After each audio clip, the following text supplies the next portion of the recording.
Hello mga ganda! Ayan, best! Hello mga ganda, di ba? Tayo ay nakapantalo na, syempre, kaya natin tumawid sa ilog. O, di ba, maglalakad na tayo. Nakita natin yung mga estudyante doon, o meron. Tapos, ayan, syempre, habang maglalakad tayo, ang saya pa.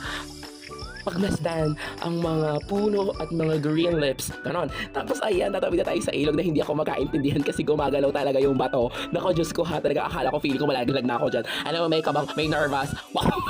Bilis.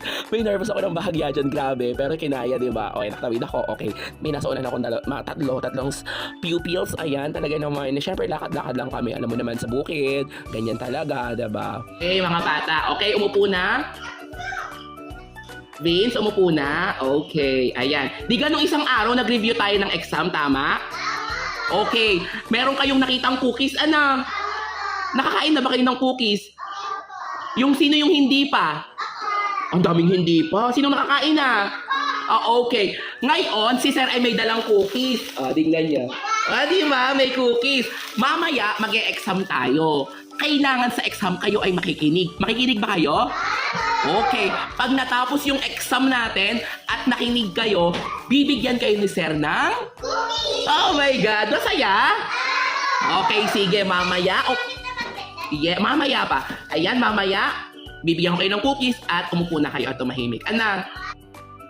Ayan, syempre, di ba? Sabi ko nga, makinig sila ng mabuti. Ayan, nagbigay na ako ng exam. Super excited sila. Alam mo, yung first time nilang mag-e-exam bilang isang kindergarten. Syempre, kahit walang exam ang mga kinder, syempre, ang inyong guro, ayan, dakilang guro ay talaga namang nagbibigay para pagdating nila ng grade 1, ready na silang mag-exam. Ayan. Totoo, excited naman sila, na happy naman sila, syempre. May mga batang, syempre, first time nga nila, hindi pa nila ganun kaalam, kaya nandito ako para i-guide sila kung paano nila gagawin yung exam. Super saya magbigay sa kanila kasi super happy din sila. Alam mo yung pag feeling nila tama yung gagawin nila, talagang ang bilis gumawa, talaga namang ma-happy ka at mapaproud ka sa kanila bilang isang kindergarten kasi syempre una pa lang nila yun eh.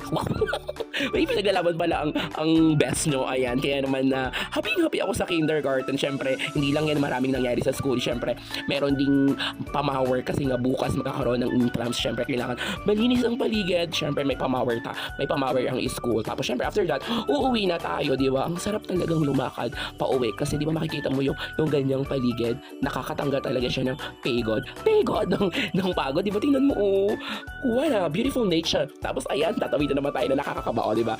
Sige, dali, di ba kumagalaw? Kumagalaw yung bato. Grabe naman nga kasi, Diyos ko Lord. Kaya naman maraming salamat sa mga best natin dyan na nag-like, share, and follow muna din ako mga ganda, dali. At saka syempre pag uwi ko, nakita ko ang dami uling bunot nakabuti ng tatay. Talaga namang ma-happy ka. Promise. Ayan, tingnan mo ilan. 2